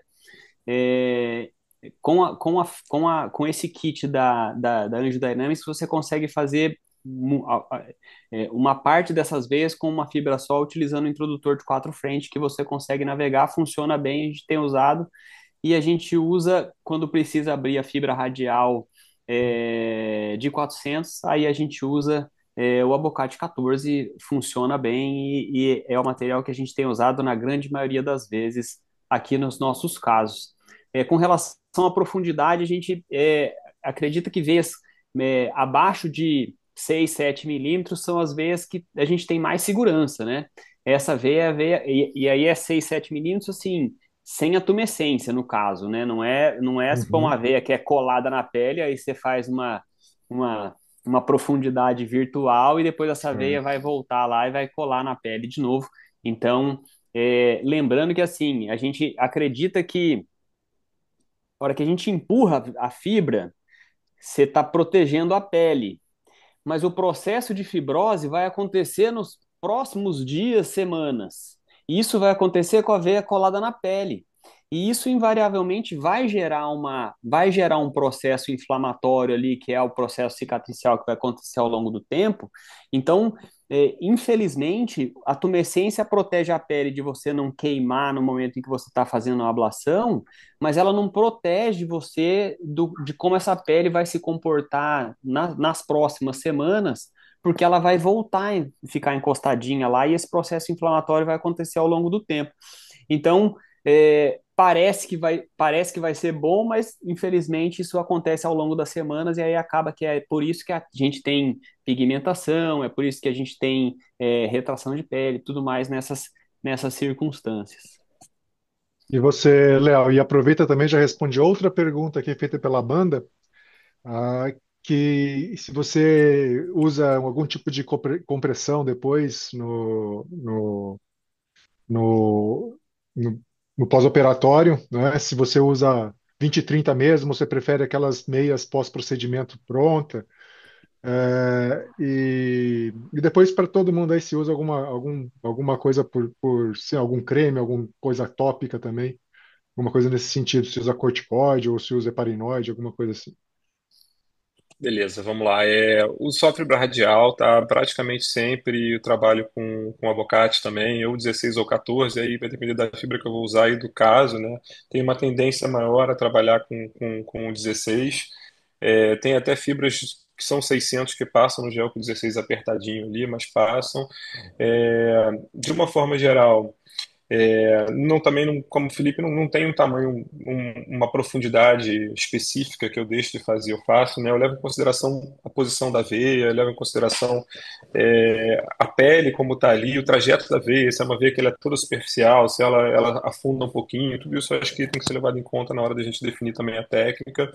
Em relação à compressão, uso meia sempre, se eu faço flebectomia ou se eu faço laser endovenoso, a mesma coisa, eu sempre trabalho com 30-40, aquelas meias pós-procedimento mesmo. Geralmente eu ainda faço uma outra compressão, faço kinésio quase sempre nesses pacientes também, no pós-imediato. Às vezes eu faço além do kinésio ainda uma compressão é, extrínseca ali, faço como se fosse um sanduichinho e boto a meia por cima. Deixo o paciente mais ou menos 48 horas com isso curativo, depois pode tirar. É, Qual foi a outra pergunta? Se usa algum tópico. A creme, assim, como o paciente está de meia nessas primeiras horas, eu acho que não vai fazer muita diferença. O que eu tenho feito é fazer pequenogenol, Flebon, em geral eu faço tanto nos pacientes de laser transdérmico quanto nos pacientes de laser endovenoso. Apesar do nível de evidência ser baixo, eu vejo alguma vantagem aí para a questão da depósito de hemosiderina. E às vezes eu faço algum dessas arnicas orais, com motix da vida também, mas assim, tudo isso muito mais para tranquilizar o paciente do que realmente para achar que tem grandes efeitos, tá? Tá joia. Acho que, assim, lembrar que quando você quer utilizar as, as fibras, né, Elias, você tem que saber a relação delas, ou às vezes testar, né? Você sabe que algumas fibras Fazer aí o têm algumas abocate. diferenças. Diz um É, pouquinho aí das experiências que a gente já teve. quem não trabalha na clínica, eu sugiro ter os seus abocates quando vocês forem para o hospital, porque nem sempre o hospital vai ter a marca do abocate que você precisa para passar a fibra. Então, sempre importante você ter lá a sua caixinha de abocates aí, andar com ela para cima e para baixo. Se for no teu consultório, não tem problema. Se for para um hospital dia, obrigatoriamente, às vezes tem que levar o abocate mais adequado para você utilizar. A ideia do Felipe de usar a fibra Direct, lembrando que a Direct passa dentro do abocate também, então ela dá para usar no introdutor 4 para você fazer essa feira, mas dá para você usar ela pelo abocate para tratar tributária, é uma boa indicação, né? Assim você usaria uma fibra só, porque às vezes eu acho um pouquinho de forçação de amizade, usar uma fibra de 400 para tributária e querer tratar uma safena de 12 milímetros com uma fibra de 400. Então, numa situação dessa, uma safena grande, tributária grande, você vai ter que usar uma fibra de 600 de radial, né, para tratar a safena, e eventualmente até uma de 600 de baixo perfil para tratar as tributárias, dependendo do tamanho das tributárias, o que acaba tornando às vezes um pouquinho mais o custo talvez aumente um pouquinho mais aí em relação ao seu procedimento. Cara, eu acho que é isso em termos É de isso, vamos para material. o futuro. Mas só uma pergunta que veio aqui, Felipe, você falou da fibra Nevertouch, né? Uhum. É isso, então a fibra Nevertouch também, foi colocado aqui para repetir qual que era, que você falou, a fibra Nevertouch mesmo. A Então, Direct, beleza. a Direct, É, né? é Direct. Isso, a Direct. Porque Eu sei, só eu sei explica, né, que a diferença é que uma tem aquele catéter longo e o outro que já vai direto. É uma eu bainha sei, longa, né? Uma bainha, você navega o introdutor vai até na junção safeno-femoral, aí você passa a fibra por dentro, ela não é centimetrada, Isso, ela é uma fibra lisa, né? Assim, não tem lisa. marcação. E aí você tem uma travinha que você traciona todo o sistema, ela é bem Isso, legal para veia para safena tortuosa, isso. funciona bem. Para a O, nossa ca- realidade. o catéter é centimetrado, né? Isso, aí ele é centimetrado, produtor, né? porque aí você consegue fazer a velocidade de tração Isso. contando numa boa. Para safenas tortuosas é muito legal. Mas para a gente, vida real, a Direct é muito mais gostoso, né? Que você funciona, sobe Já ela, vai direto. muito mais rápido, porque a outra tem uma série de passinhos que você tem que fazer que quem já tem muito tempo de prática de fazer introdutor e passar a fibra e tumescência, a Direct é muito mais rápido e muito mais versátil. Queria fazer uma pergunta para todo mundo. Eu estou preparando uma aula de safena grande e eu vi o estudo do Smile Sign do Mark Whitley Uhum. e o sistema de múltiplas passadas. Vocês têm feito isso na prática de vocês? Já fizeram? Sem Funciona dúvida, melhor? Como é que sem vocês têm dúvida. feito? Sempre? Felipe, cara, eu faço tanto para Safena tributário grande, sim. quanto para safena, sem dúvida, sem É, Eu dúvida, faço até para tributária calibrosa, às vezes eu passo mais uma vez também. sem Aham. dúvida, é. sem dúvida, com E tem, A gente e frequência. busca tem assim. algum e tem algum critério que vocês usam assim para vocês definirem que tá suficiente passar aqui, que ele colocou lá que ele passa de 2 a 8 vezes, a depender do tamanho da veia, mas ele não especificou exatamente, tipo, essa é Então, 2, essa é 3 e Na verdade, ele descreve nas áreas do Smile Sign, que é onde você tem aquele formato elíptico, né, e a fibra fica no meio, ele sugere uma coisa que não vai acontecer, que seria direcionar a fibra em diferentes posições, ou seja, sobe para um lado para o outro. Isso não vai acontecer, não tem como, a fibra não tem essa capacidade. Vou é, discutir até um pouco agora sobre o futuro da técnica aqui, falar sobre isso um pouco. Mas a ideia dele é que aquele sinal de aspecto elíptico do smile, o sinal de sorriso, ele se torne numa veia concêntrica. não vai Cara, acontecer. sincero, uma veia, ela fica com uma retração Ah, concêntrica, né? Perca aquele aspecto. Cara, eu queria muito numa veia grande, né? Eu geralmente eu vou queimar, nos primeiros 5 centímetros, eu queimo centímetro a centímetro, várias vezes, até sentir uma dificuldade de progressão da fibra. Obviamente que isso só com fibra radial, mas em veias muito grandes, cara, você não consegue às vezes fechar Não 100%. Às vezes consegue. É. é. vai Às permitir vezes, de forma, né? o ultrassom ajuda bastante também, né? A gente vai Sem vendo dúvida. ali o aspecto do ultrassom, vê quando ela para de borbulhar ali para dentro dessa fenda, provavelmente ela fechou, né? Então É, esse é um critério que eu uso. E às vezes eu repunciono ela quando eu saio com a fibra, eu vejo que tem pertuito ainda passo de novo ali o introdutor faz uma nova e punciono função, ela né? de novo. Ah, Perfeito. ah. O Perfeito. Reis aqui concorda, ele também faz isso, né? E o Claudinho Yuki, lá do Rio Grande do Sul, perguntou se não tem problema com a carbonização. O Claudinho, a gente só faz o retorno com fibra radial, né? E a fibra radial, com a dose certa de potência, ela não carboniza. Não, isso que o Cláudio Então, falou é um negócio interessante, porque assim, você pegar um vaso grande, pô, tem cara que põe fórmula aí, 10 joules vezes o diâmetro do vaso. Pô, pegar um vaso que tem isso, que nem o Mark White ele tratou 42 milímetros. Pô, 42 vezes 10 dá Vai 420 carbonizar. joules. Pô, vai ah, carbonizar. E o que ele usou foi lead de 90 joules, fazendo vai e volta. não, Então, não, não eu acho que precisa. esse acúmulo de energia é muito mais interessante, até porque É, pelo sinal do Smile Sign, você pode aumentar quanto você quiser, você está queimando só no centro dela. Então você não vai conseguir queimar as bordas, porque ela não vai. Muita gente fala assim: depois que faz tumescência, fica sempre mesmo concêntrico. Não é, o Mike Watt mostrou que tem veias grandes, cara. ela fica com formato elíptico, e dá para você ver isso no ultrassom claramente, na hora que você faz tumescência no vaso grande, que ele não vai ficar com uma contração concêntrica, né? Então vamos para o futuro da técnica aí, Turco. Cara, eu achei bem interessante. Estava agora revisando uma série de coisas para essa aula, cara. Bom, a primeira coisa em relação ao comprimento de onda, né, cara? Começou a brotar trabalhos do laser 1940, né? Até então a gente tinha o 1470 como padrão ouro. Esse é um trabalho de uma base de registro, né, que chama Vein Occlusion with Various Techniques, ou VENOVA, e ali foram realizados mais de 2.600 procedimentos, tanto com o 1470 e com 1.049 procedimentos com 1940. O que é interessante, pessoal, é que assim, ó, obviamente que no 1940 a maior parte dos doutores já tem aplicado energias menores para o tratamento de safenas, aqui não é tributária, tá legal? Usou um lead médio aí de quase 80 para o 1470 e um lead médio de 42 para o 1940, lembrando que o 1940 tem uma especificidade bastante alta, maior do que o 1470 para a água, tá legal?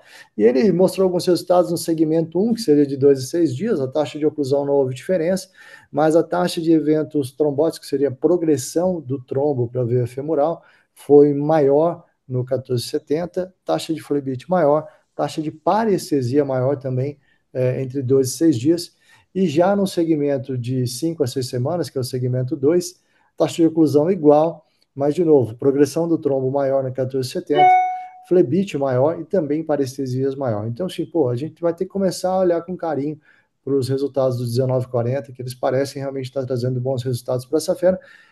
Será que não é, talvez, o comprimento de onda ideal aí para a gente aplicar também em tributárias, principalmente aí em relação a flebite e parestesias, que é algo bastante recorrente quando a gente trata tributárias, tá? Agora, uma fibra que é interessante no trabalho do Uta, que é o japonês, ele começou a utilizar, é a fibra radial de duplo halo, né? A gente já tem a fibra radial de duplo halo, tanto de 600 quanto de 400, da BioLitec, ela não está mais no Brasil. Diga-se passagem, nós tentamos até comprar nos Estados Unidos, né, que custa nem nos Estados Unidos, tem, só tem no México. Eu não sei se os Estados Unidos já está comercializando essa fibra. A ideia dela, pessoal, ela tem um anel proximal, então você imagina que você escolheu lá uma potência de, sei lá, 7 watts, né? Você gastou 10 segundos por centímetro. Na verdade, ele vai distribuir 50% da energia em um halo e 50% do outro. Então, a ideia do anel proximal é fazer a contração do vaso para facilitar a ablação do anel distal. Eu acho que isso é um pouco teórico, eu não vejo muito sentido. Acho que a grande sacada dessa fibra não é nem isso, né? Eu vou falar para vocês o que é. E é engraçado que quando você lia as primeiras publicações, ou a própria empresa BioLitec sugeriu você fazer 50% de redução da densidade energética em relação às fibras convencionais. E não é nada disso. Vocês vão ver pelos trabalhos que essa fibra ela tem a vantagem de quase nunca carbonizar em potências até 11 watts, só que em baixas potências ela não alcança a temperatura-alvo, porque ela distribui essa energia entre os dois alvos. É o que mostrou aqui o estudo japonês aqui, que é bem interessante esse estudo. Ele mostrou que a fibra radial com anel único, ela excedeu grosseiramente a temperatura de 100 graus. Lembrando que toda vez que você passa de 200 graus, você já começa a ter carbonização. E aqui, ó, há uma potência de quase 9 ou 12 watts, a fibra radial de halo único, ela já começa a carbonizar porque ela passa dos 200 graus. Já a fibra radial de duplo halo, né, ela só vai começar a potência de 12 watts, praticamente, a temperatura ficou 85 mais baixa que a fibra radial com anel único. E você vê que em nenhuma situação até 12 watts ela passou de 200 graus, ou seja, ela raramente carboniza. Mas presta atenção que quando ele utilizou uma potência de quase 6 watts, essa temperatura fica abaixo de 80. Então, não é para reduzir a densidade energética que nem os caras da Biotech falam, não. A vantagem dela, pessoal, é que realmente ela não vai chegar em 200 mesmo em potências mais altas, tá? Então, menor risco de carbonização e vaporização a uma mesma potência. Pessoal, fiquei encantado com esse estudo do Clinical Trial, fiquei esperando sair o resultado dele, infelizmente esse estudo não está ativo mais, era um estudo com a fibra radial de duplo halo para tratar tributárias, e perguntava, há limitações? É uma resposta que a gente queria, esse estudo acabou não sendo completado, não sei nem se chegou a realmente ser trabalhado. Agora, a fibra radial de duplo halo ela é interessante, esse estudo é um estudo belga, e eles fizeram o quê? Eles fizeram vários tratamentos de safenas, safenas acessórias no mesmo paciente para ver se essa fibra mantinha a integridade. Porque a gente sabe muitas vezes, quando você trata uma safena grande, quando você tira ela para tratar outra, ela já está carbonizada.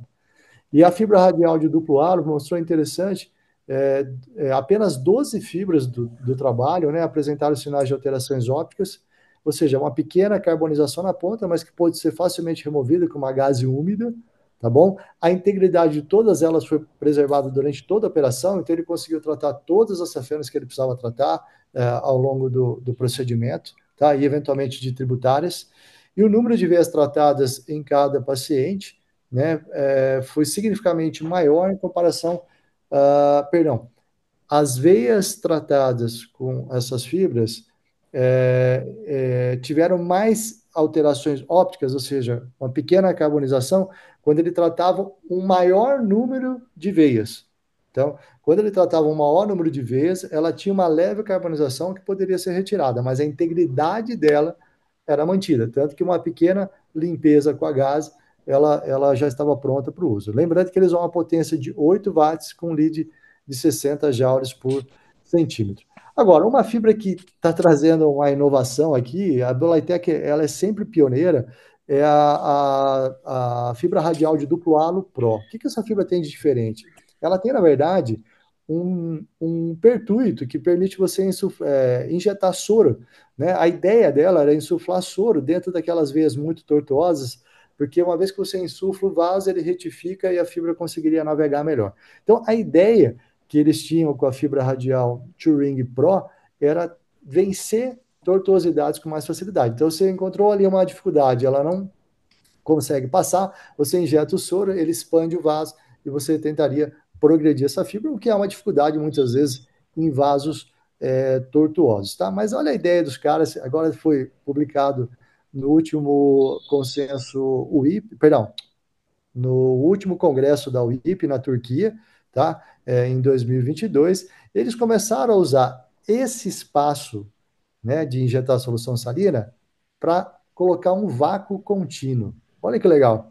Olha a ideia, olha as imagens aqui à direita de vocês. O que acontece com o vaso quando ele aspira na fibra radial do Turing Pro com vácuo? A fibra colaba, ela tira o sangue, que é tudo que a gente quer.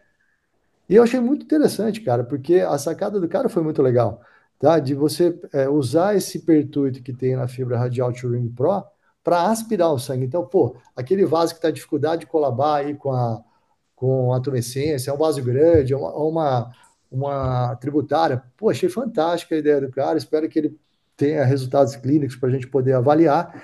E atualmente, né, a Bioletec também lançou a fibra radial Turing Swift. O que é isso, cara? Nós utilizamos, e a maior parte todos nós aqui utilizamos fibra radial de 400 aí quando vai tratar tributária. Ou então tentamos uma de 600 de baixo perfil, mas às vezes só passa no abocate, às vezes só passa no abocate 14. E aqui, pessoal, a Bioletec, ela pegou a fibra radial Turing dela, de 600, e baixou o perfil dela. Antes, ela só passava no introdutor 6. Agora, ela passa no abocate 14 também. Então, você poderia usar, por exemplo, uma fibra radial de 600 Turing para safena, mas também poderia usar ela para colaterais, ou seja, para tributárias, tá? Então, eles reduziram o perfil do vidro de quartzo na fibra radial. E mais recentemente, cara, uma publicação numa revista não indexada que eu achei muito interessante, fui até dar uma lida nesse tipo de fibra. Ela é uma fibra de ponta cônica terminal. Esse tipo de fibra, ela também tem uma emissão de 90 graus, mas de 90 graus em relação ao ângulo que você tem do shape da ponta dela, tá? E ela é muito interessante porque a fibra radial, o fluxo de sangue vai ser aquecido com as bolhas geradas por meio da ebulição da água, e essas bolhas elas são direcionadas para a parede do vaso e em seguida se espalham ao longo da íntima. Na fibra de ponta cônica terminal, é muito legal, cara. Ela transfere o calor para a parede venosa por uma extensão maior, por um comprimento maior, mas com menos intensidade. Ou seja, a chance dela fazer perfuração pelo calor ela é menor. E ela permite fazer o que o autor chama de skewer ablation, que seria você avançar, como ela é uma fibra longa, você passa ela por dentro do abocate 18, tá? Entrou na veia, você consegue espetar a veia, né? Entrando pelo centro dela, sem ter que levar um introdutor longo. Ela mesma, ela vai fazendo a perfuração, ou a penetração, sem você ter que usar um abocate, porque o abocate a gente sabe que ele tem uma limitação de extensão que você conseguiria utilizar, né? Então, essa é uma fibra para a gente ficar atento. Esse autor, inclusive, tratou tributárias dessa forma, mas ele só fez o relato de alguns casos, mas achei bem interessante trazer para vocês. E por último, nós temos aí a tecnologia do microwave. Esse aqui é um estudo comparativo do microwave endovenoso com a ablação com laser. É um estudo prospectivo, multicêntrico, comparando o laser endovenoso com o microwave. O microwave trouxe um tempo de procedimento mais rápido do que o laser, a induração à equimose menor, parestesias e varizes residuais também menor. Então, aí uma outra tecnologia. E uma outra tecnologia que eu não tive tempo de colocar e até eu não coloquei porque eu não tenho visto mais ela mais em publicações, é o Steam Vein Ablation, né? Que é o vapor de água. Ele lá em 2013, achei que era uma promessa muito grande para o tratamento de tributárias. A empresa não acabou evoluindo na venda do produto.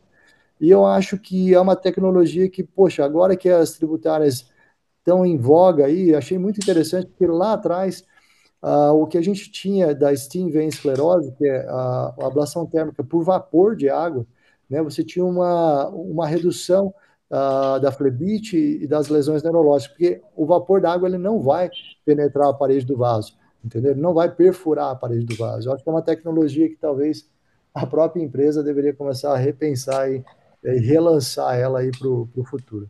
Tá? O que vocês acham disso tudo? Felipe, Léo, Kikuchi?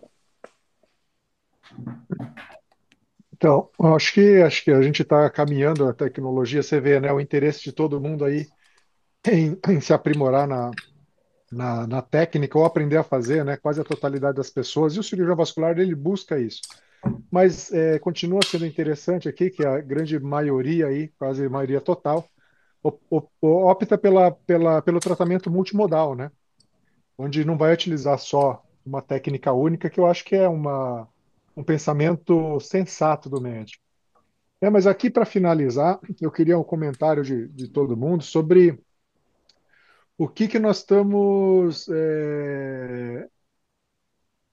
fazendo mesmo, que a gente vê, né, que a gente entende que a gente precisa divulgar o nosso papel, divulgar a nossa técnica, fazer nosso marketing. Mas qual que é o limite que vocês estão enxergando ali entre o que a gente mostrou aqui, o que a gente discutiu e o que efetivamente é a mensagem que a gente precisa passar para nossa população, para os nossos pacientes? Começar aí com o Filipinho. Cara, eu acho que a gente vive momentos como sociedade civil que refletem dentro disso que você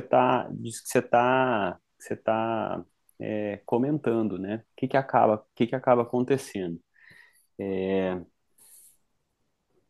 As pessoas sempre vão procurar soluções mais fáceis e, de certa forma, gostam de ser enganadas. Então, a charge dos dois caminhos, soluções fáceis e falaciosas e trabalho duro e constância, só tem gente do lado de cá, né? A pessoa sabe que precisa trabalhar duro, precisa fazer, tem que ter constância, mas as pessoas ainda querem uma solução fácil, querem resolver um problema fácil. Então, o marketing, ele tem um cerne, né? Quando a gente vê a cascata do marketing como um todo, ele vai sempre mostrar o lado mais bacana, né? O Elias fez questão de salientar isso lá na mesa do Science, de que, poxa, tá todo mundo mostrando só a parte boa, ninguém mostrou a parte ruim. De certa forma, quando a gente vai divulgar alguma coisa, especialmente para pacientes, a gente precisa ter uma responsabilidade de que esse paciente vá ser tratado de um problema que é extremamente difícil. Tanto que, assim, tem um monte de gente aqui de cabelo branco e é bem possível que o primeiro caso de amanhã cedo que vocês vão atender, vocês vão ficar batendo cabeça porque tem dificuldade de definir como que vai tratar. Não é uma Uhum. doença fácil de tratar. A gente tem muita alternativa, a apresentação clínica é muito vasta e a gente sofre com como a gente vai tratar os nossos pacientes todos os dias. Então, essa passagem que eu acho que como profissional para os nossos pacientes, a gente tem que tentar bater na tecla de que, olha, infelizmente você tem um problema extremamente complexo, é, que o tratamento passa por destruir tecido. Então, só isso já define que assim, o que que você faz da vida? Cara, eu estrago as pessoas, eu arranco pedaço de dentro das pessoas, eu queimo as pessoas, eu intoxico, basicamente é isso que a gente faz. O que a gente tenta fazer é esse dano controlado para ter o menos efeito colateral possível. Então, para as pessoas, a ideia é a gente passar esse marketing de que a gente tem que tomar muito cuidado, que tem que ser um tratamento contínuo, que é uma doença crônica, degenerativa, recidivante, que por mais que o médico se dedique, você tome todos os cuidados, a chance de você ter varizes novamente no futuro é 100%, porque geneticamente você está determinado para ter. Então, esse marketing, eu acho que ele tem, para o paciente, eu acho que ele tem que caminhar nesse sentido.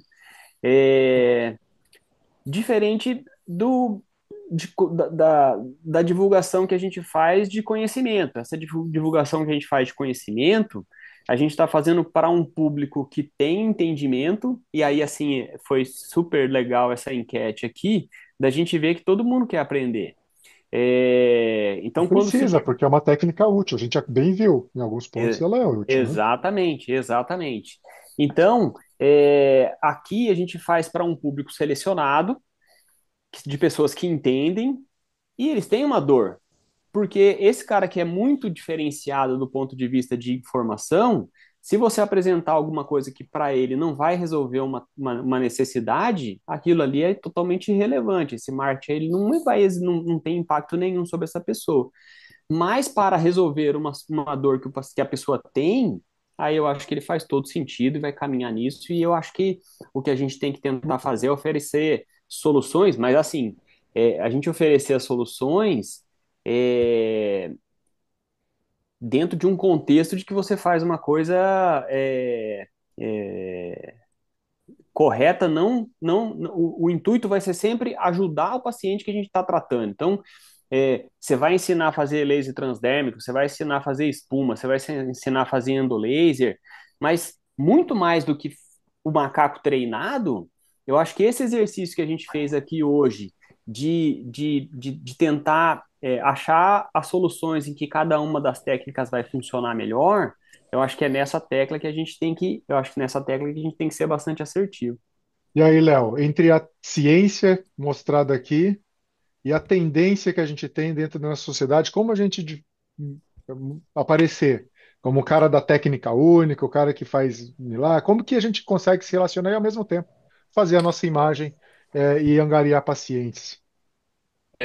Eu acho que o Felipe falou muito bem mais uma vez. Eu acho que realmente a gente vive um momento difícil, que o fake news ele propaga a uma velocidade infinitamente maior do que o que é verdade, né? Eu acho que a gente precisa educar de certa forma o público geral, né? Eu acho que é importante que a gente bata. Às vezes a gente fica falando muito de técnica e esquece que como é importante fazer ultrassom na consulta, como é importante avaliar o paciente bem. Eu acho que o paciente, em primeiro lugar, ele tem que ter esse entendimento, diferenciar um colega que sabe o que ele está fazendo de um colega que não sabe o que está fazendo, que infelizmente a gente vê muito por aí também, né? Então, independente da técnica que a gente vai escolher, eu acho que é fundamental que a gente entenda o que a gente está buscando tratar, que o paciente tenha esclarecimento do que ele vai ser submetido, dos riscos que ele está correndo. Então, pelo menos, eu acho que a transparência total ela é fundamental com o paciente. Eu acho que o paciente tem direito, o nosso dever como médico, inclusive do ponto de vista legal, é sempre informar o paciente que tudo pode acontecer, trabalhar com consentimento informado. Então, isso eu acho que é condição fundamental para a gente continuar trabalhando, né? E dentro da sociedade, eu acho que assim, eu particularmente a gente vai realmente amadurecendo, né? Eu não acredito que as pessoas usem termos, acho que por mal, ou pelo menos eu acho que as pessoas realmente acreditam quando elas falam lá e vão falar assim, minha técnica é melhor, o padrão ouro é esse, mas assim, mas eu acho que realmente a gente tem que medir muito bem as palavras quando a gente usa elas, né?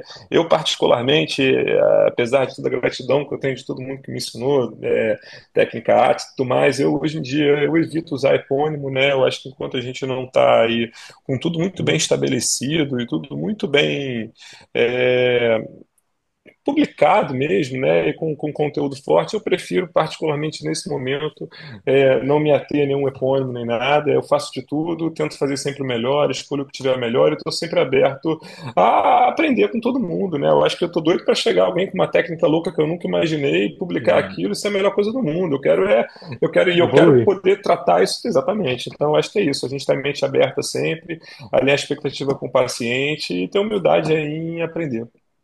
Ótimo, O eu também Igor tá sigo a aí. mesma O Igor, ideia. o cara, Igor tá aí. O Igor quer. cara, ó, o que que eu tô pensando, falando tudo que vocês estão falando aí, incrível, incrível aula aí, Elias, muito bom, parabéns. Eu acho que a gente tem que ter três, tô pensando aqui, que é três níveis, assim, né, de relacionamento, de entendimento, né? Você tem o médico que tem um recurso escasso, né? Que é o médico do SUS, funcionalismo público e tal, que você tem uma quantidade de recurso que você tem que otimizar para o maior número de pessoas. Você tem algo que, quando eu saí da residência, o Kikuchi me falou, uma vez que eu discuti isso com ele, ele me deu uma porrada e eu falei, ele falou, cara, o cara entra numa loja da Ferrari, você não vai vender pro cara e vai falar assim, é custo efetivo você comprar um Corolla. Pô, o cara quer o melhor, entendeu? Então, pô, então a gente É, tem uma pessoa que quer o melhor, né, Kikuchi? Então você tem que oferecer o melhor. mesmo. Só que tem uma galera que tá indo por um nível de marketing extrapolando absurdamente a forma de falar. A gente tem que conseguir acertar o tom de conseguir se comunicar bem, entregar a nossa missão, valor, propósito, riscos, né? E ao mesmo tempo você encantar o paciente, porque a gente está concorrendo com pessoas que são inadequadas, né?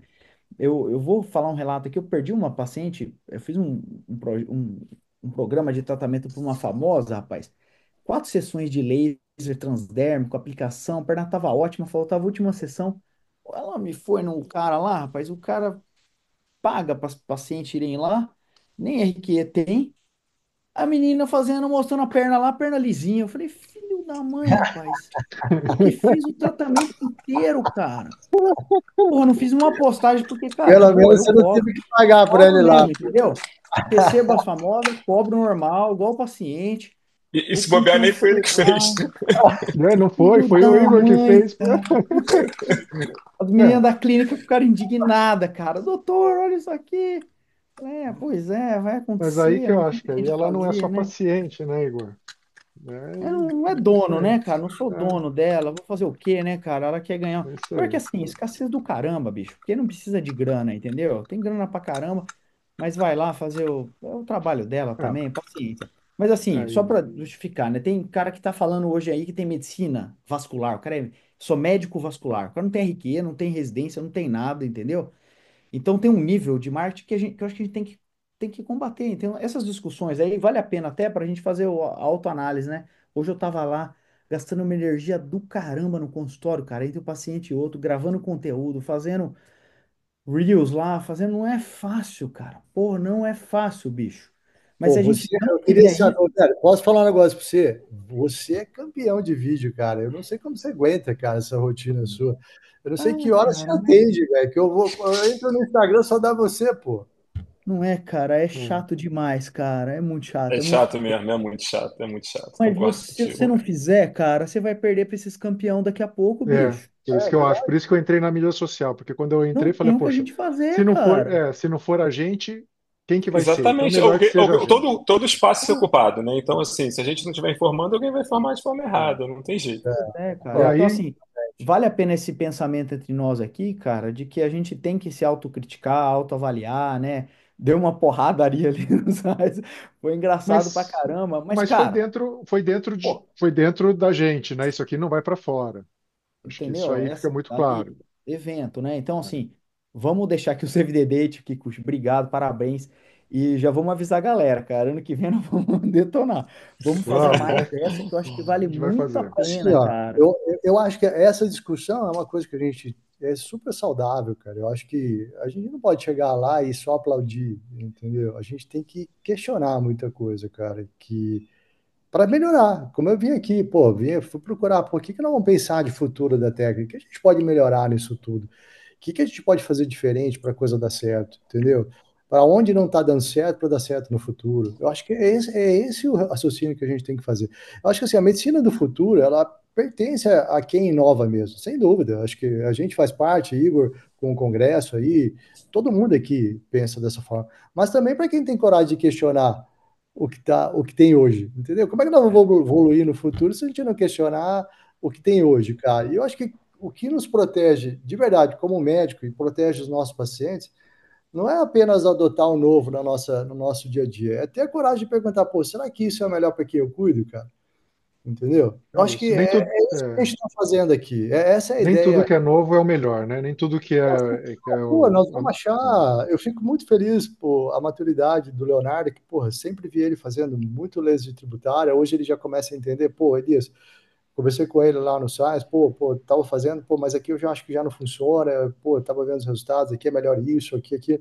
Eu acho que é isso, cara, entendeu? A gente não pode simplesmente falar, olha, daqui para frente vou resolver meu paciente só de uma forma e não olhar para a técnica para ver o que ela pode ser aprimorada, a gente tentar realmente parametrizar quais a energia necessária para tamanho de vaso, superficialidade do vaso, tudo isso a gente precisa de dado, né?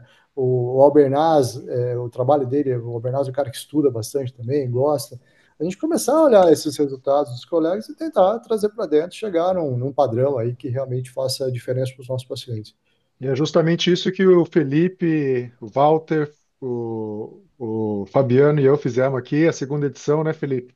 Travologia Estética, CISP, sabadão. Estaremos lá assinando os livros para quem quiser. Quem estiver aqui em São Paulo no CISP, então convidadíssimo aí, o lançamento do Flavologia Estética.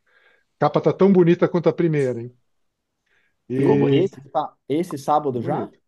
Não, é dia 17 de 17 de maio já. maio. Pô, É, cara, 17 que de maio. susto, velho. Eu falei, caraca, eu Não, nem preparei minha aula ainda, não, mas 17 de maio. de E vale maio, lembrar né? também, né, que a gente acabou de lançar o Dermatoflebologia. São 42 capítulos Rapaz, aí de enquanto eu várias gravo coisas. o Reel, você escreve livro, hein, garoto? Pelo amor de Deus. Aí são 42 páginas, 42 capítulos, 670 páginas de dermatoflebologia, a gente explicando várias coisas aí. Eu vou deixar aqui, né, que todo mundo quer treinar, deixar aí o Elias fazer o convite. Cara, quero fazer um convite para quem quiser realmente pensar em cirurgia ambulatorial. Aqui eu não estou falando de laser endovenoso, estou falando de cirurgia ambulatorial mesmo. Mas a gente coloca, né, a técnica também dentro Eu, da cirurgia ambulatorial, para dentro falar. daquilo que ela realmente funciona, o curso de cirurgia ambulatorial, eu acho que a gente tem que focar na cirurgia ambulatorial, sem dúvida, muito mais aí na anestesia, nos tipos de anestesia do que na técnica, porque qualquer das técnicas podem ser ambulatoriais. Então, para quem quer fazer cirurgia ambulatorial, acho que tem que dominar as técnicas anestésicas mesmo, acho que isso é o mais importante. E a segurança, né? Porque, pô, o que a gente vê de problema aí, de morte aí em consultório e tudo mais, e muitas delas relacionadas à intoxicação por anestésico local, e os caras não sabem nem tratar. Então, eu acho que antes de levar o problema, levar a solução para o seu consultório, pensa que ela pode ser um problema também. Eu acho que essa é a frase que todo mundo tem que tomar cuidado aí quando começar a levar cirurgias, ainda mais cirurgias grandes aí para dentro do seu consultório. Bom, senhores, tenho que falar que foram 100 pessoas o tempo todo aqui conosco, essa hora e meia. Então, os senhores estão de parabéns, porque foi um tema bastante amplo. Acho que a gente explorou vários aspectos aí do tratamento de tributárias. Acho que a mensagem está muito bem dada, entre a escolha, a multitécnica, acima de tudo a ética e ver bem cada situação para, no fim, ajudar. Quem mais importa é que é o nosso paciente, né, no fim. Tá certo? Muito obrigado por estar conosco, obrigado para quem ouviu a gente até agora, e em breve nós estaremos juntos aí em outras atividades. Grande abraço, Um gente. abraço, Tchau, boa noite. tchau. Tchau, Nós Tchau, gente. todos. gente. Abraço, Boa obrigado aí mais noite. uma vez. Boa noite.